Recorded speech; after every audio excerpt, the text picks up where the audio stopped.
Hello, and welcome back to the Summoner's Guide to Final Fantasy XIV. We are now in patch 2.4 content, and specifically Sastasha hard mode. The hard mode of the very first dungeon in the game is slightly more challenging than the original. Actually, there are some interesting mechanics in some of these boss fights. So, pay close attention, you might learn a thing or two.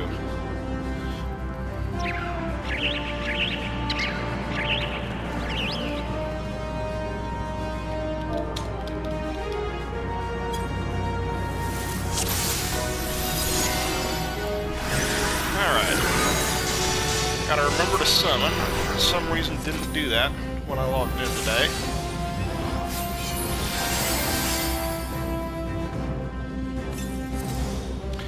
Alright, the dungeon begins business as usual. A couple of trash pulls. And it's probably going to end up being 2 pulls. Because there is a limit to how much there's a limit to how much the tank can actually pull. Actually, it's going to be more than 2 pulls in this case, because it looks like the tank is taking it slow. That's fine. Again, the more speedrunning strategy will basically pull everything up to the point where you're sealed off by a door, and then take everything after the door.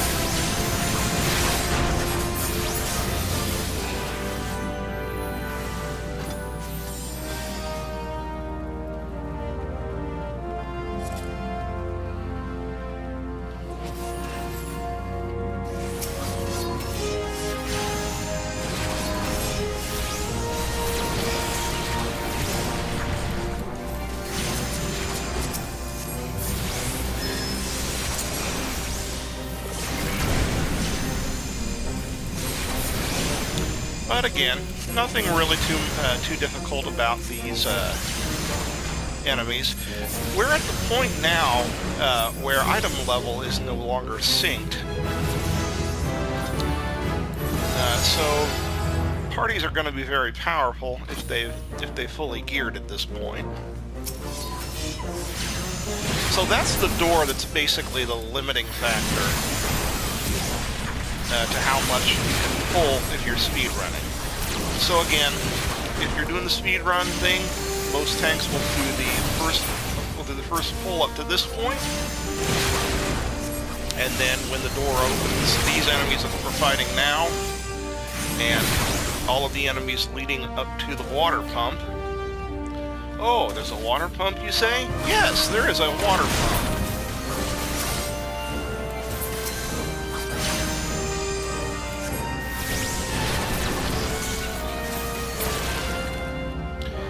Now, the water pump is on that platform, straight ahead.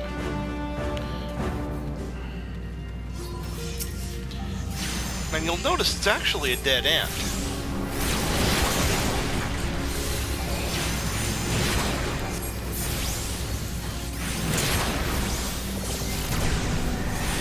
Alright, I'm probably not going to use any AoE attacks for a little bit.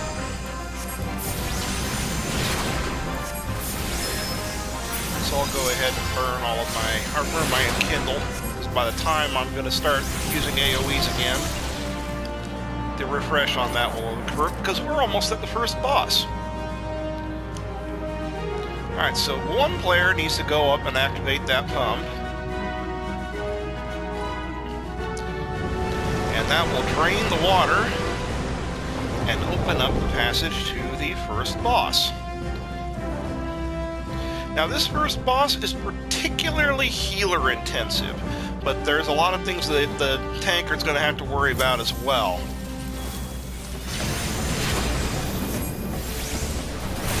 But as the DPS, especially as a caster, is going to be standing back here.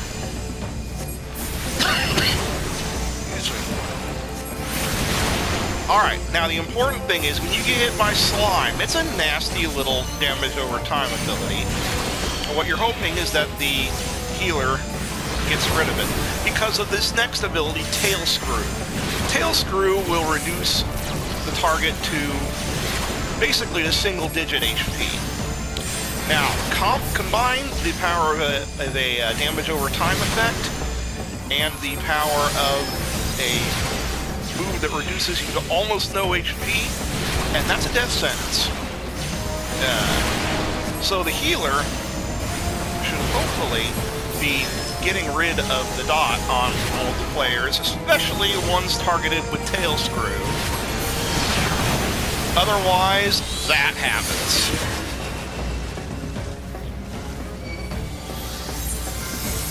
Because I was affected by the dot, Tail Screw reduced me to a minimal amount of HP, and then all of a sudden,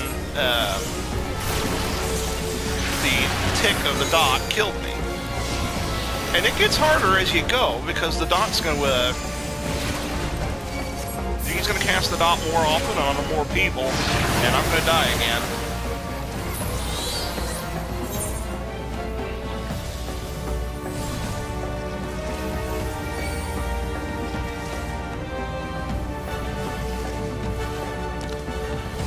And in the defense of most healers, it does get rather difficult at times to get rid of that dot on everybody. But it's just one of those things when you're fighting this battle, you have to know to do that.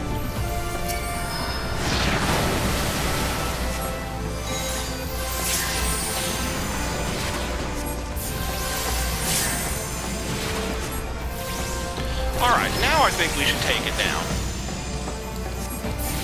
Now, he also has an ability that he uses that can stun. It's his target, usually the tank. Alright, hopefully we should be done by in a few moments. By the time he uses his next Tail Screw, hopefully. Okay.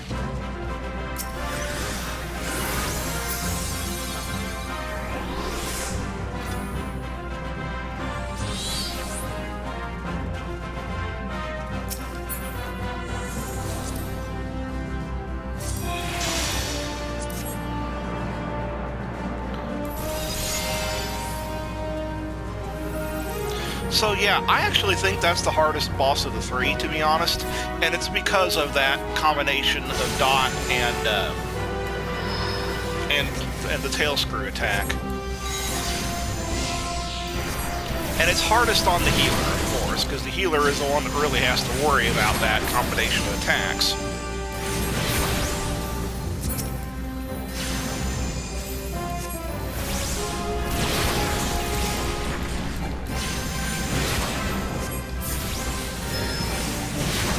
And it's that combination that makes this dungeon, in my opinion, pretty much impossible to solo, even if you're running it unsynced.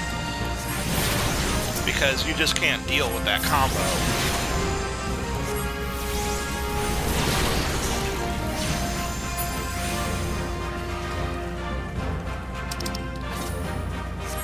Tail Screw doesn't care really how high of a level you're at.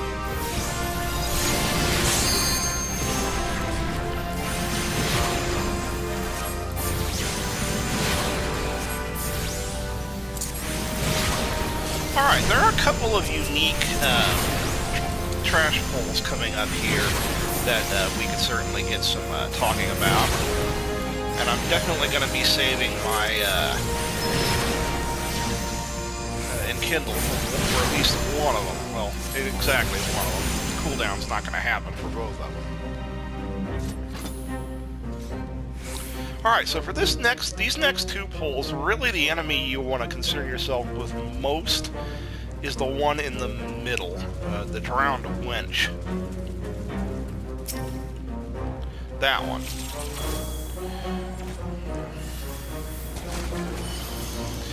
Now, you gotta watch out because those brine that will be constantly entering the fray are going to do a room-wide AoE and also heal the ground wench.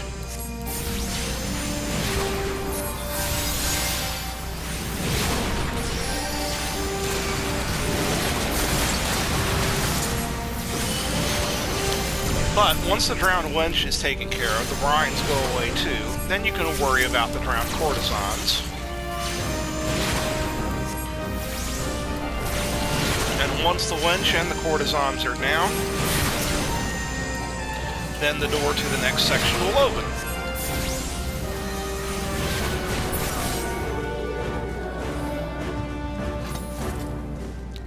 And again, this one has pretty much the same mechanics as the first. So target the wench, get your dots up, and hopefully by then the tank will have gathered everybody and you can feign and use whatever AoEs you have at your disposal. But focus down as much damage as you can on getting that wench out of there. And again, if you can AoE and hit the brine, that'll help your cause quite a bit as well.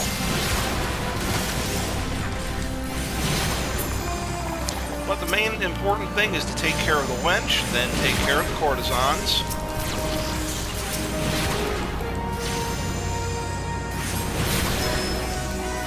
And this is actually the last trash pull of the second section.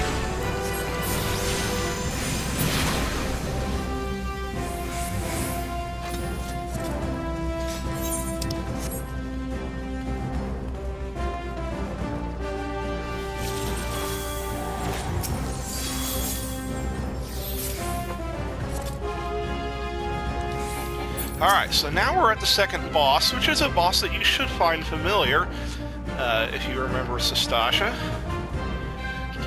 He's back! Good old Captain Madison. And I need to get around the corner for the old Summoner 2-step. Alright. So Captain Madison will start out with a bunch of ads. I like to feign them. I didn't wait long enough for Bio to get off. But definitely get the ads taken care of as soon as possible, as they'll support and in some cases even heal the captain. Now from here, you want to just make sure you are focusing damage on the captain as much as is humanly possible. If he's going to target somebody, then charge them, do quite a bit of damage, and then start firing a gun. And he's going to keep gunning until he takes a certain threshold of damage. And his gunfire will just keep getting stronger and stronger with every hit he makes. Now again, at this point, gear is to the point where you're going to be able to interrupt the gun attacks fairly quickly. A lot more quickly than you could back when the dungeon was new, and you really had to worry about it.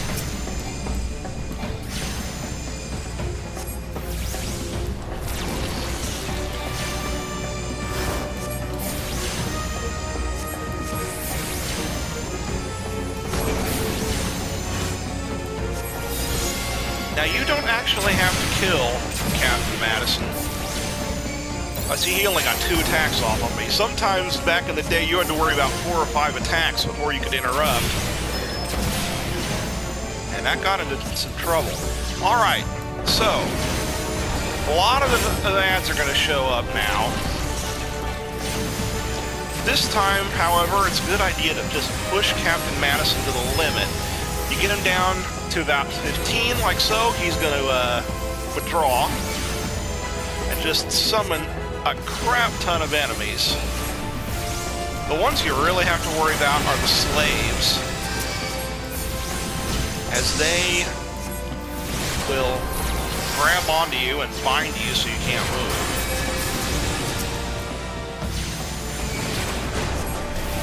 But now that the captain's gone, all you really have to worry about at this point is killing the remainder of the enemies, which is really kind of a joke once the captain is down. Now, it used to be very advantageous as a caster to use a caster limit break when all these ads show up and the captain's still there. You can really clear out the room pretty well. It's really not necessary anymore, but it's actually not a bad time to limit break.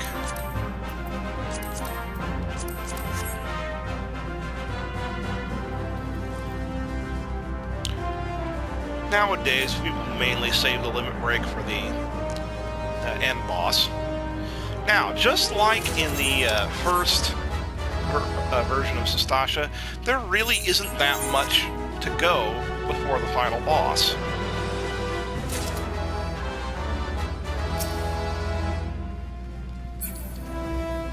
You need to take out both of these guys to open that door.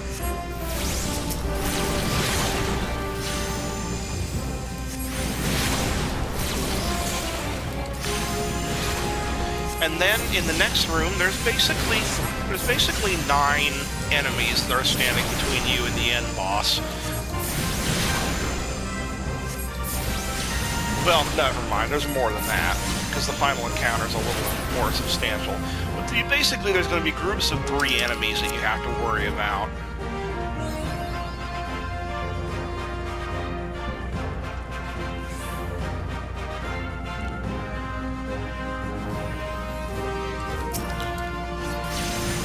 I'm thinking that this tank probably isn't going to take any more than 3 at a time. Oh, come on. I thought Bio was off.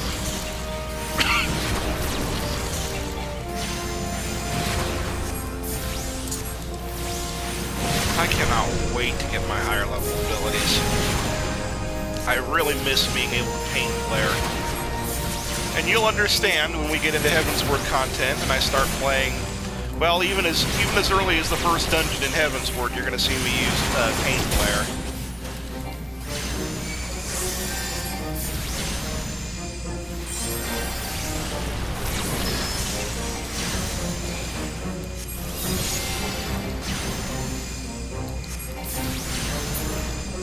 Okay. So, next section of 3 there.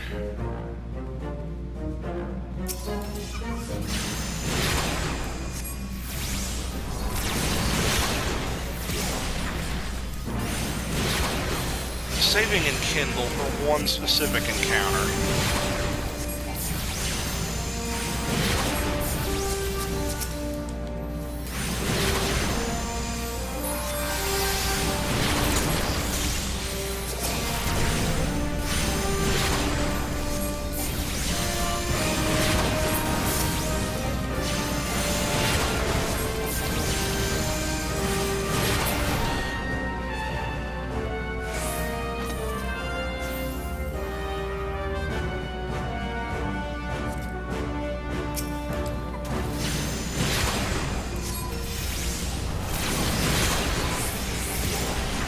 Alright, this is not actually, even though the boss chamber is right there, this is not actually going to be the final trash pull in the dungeon. One more pull will appear after these enemies were dead. So when I said 9, I had forgotten about that. There are 9 enemies and then one final trash encounter. And then the end boss.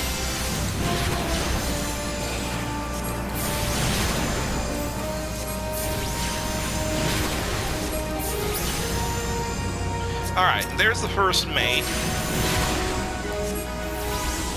Now the first mate is just going to keep summoning ads. So you want to focus on the first mate. And so he'll bind one player, and then hit him hard with Iron Tempest. This is a great time to use your Enkindle attack. It's also a great time to use Shadow Flare and Bane the crap out of everything.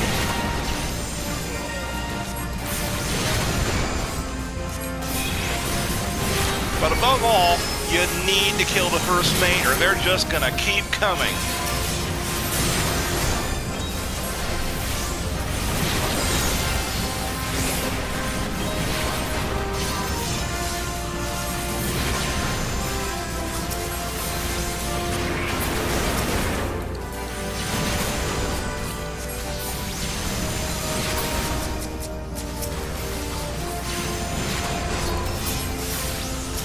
Alright, so once you've dealt with all those, it's finally boss time.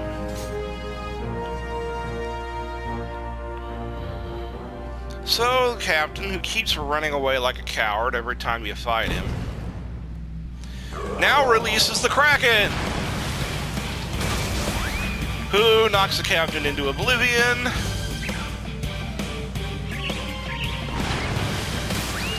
And his flamingo toucan pet.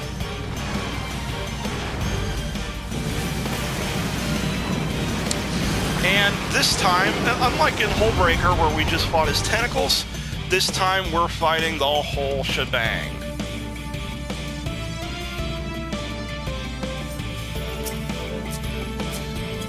So the head's up, it is targetable. The head is what you're going to want to be fighting when at all possible.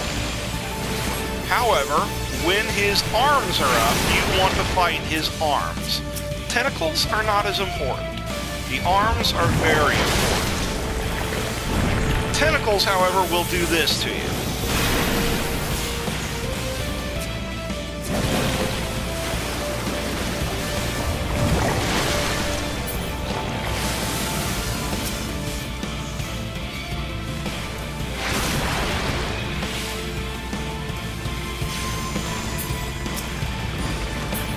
Yeah, and that's why, because he'll do that.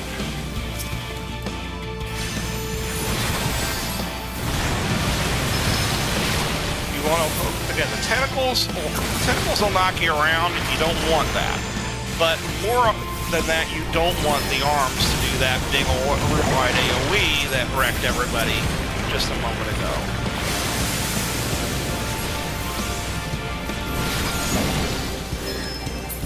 Alright, so the arms are down. We're now going to focus on the Kraken.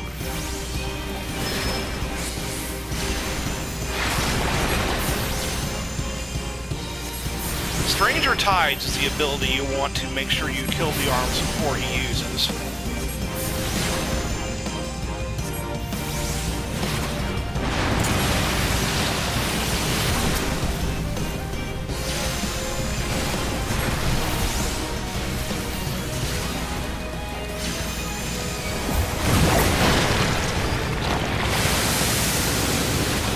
Alright, sometimes he'll just withdraw his arms when you reach a certain HP threshold, then move into another phase. In this phase, he's going to have 4 arms and 2 tentacles. Again, you want to take out the arms.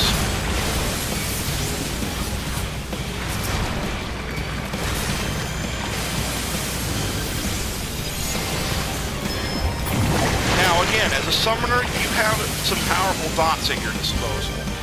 So you want to make sure you're trying to reapply those to the Kraken whenever possible.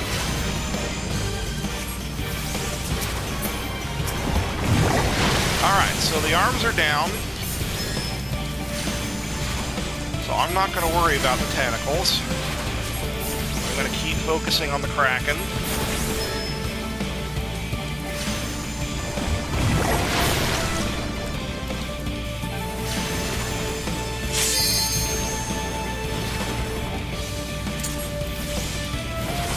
And once again, Stranger Tides doesn't do anything if there aren't any arms.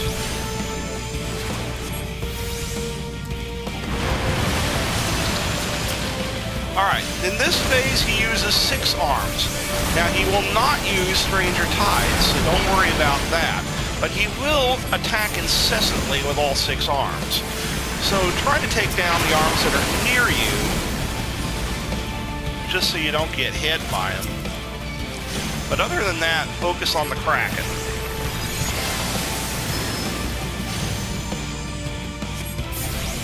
Because you don't have to worry about Stranger Tides when he pulls out the 6 tentacle attack. Or the 6 arm attack, rather.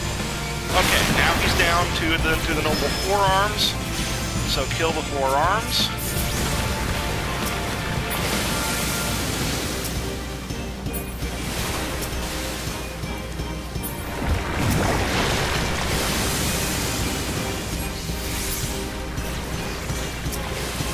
Alright, the arms are down. Go back to fighting the Kraken.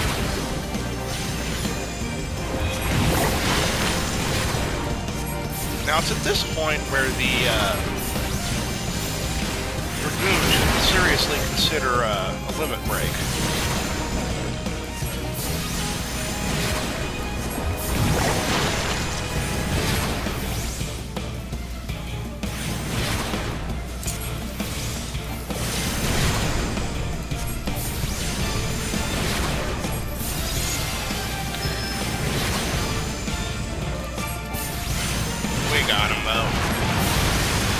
So again, not a very hard boss.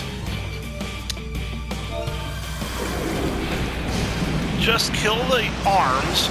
Don't worry about the tentacles. The tentacles will throw you around, so try to stay away from them, but you don't actually have to kill them. You do have to kill the arms.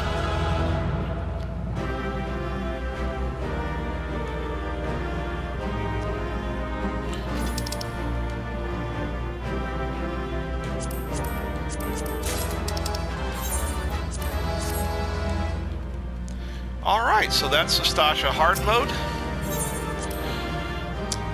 We have we still have two 4-player dungeons to go and 2 8-player trials in this patch. So, until then, have a wonderful day.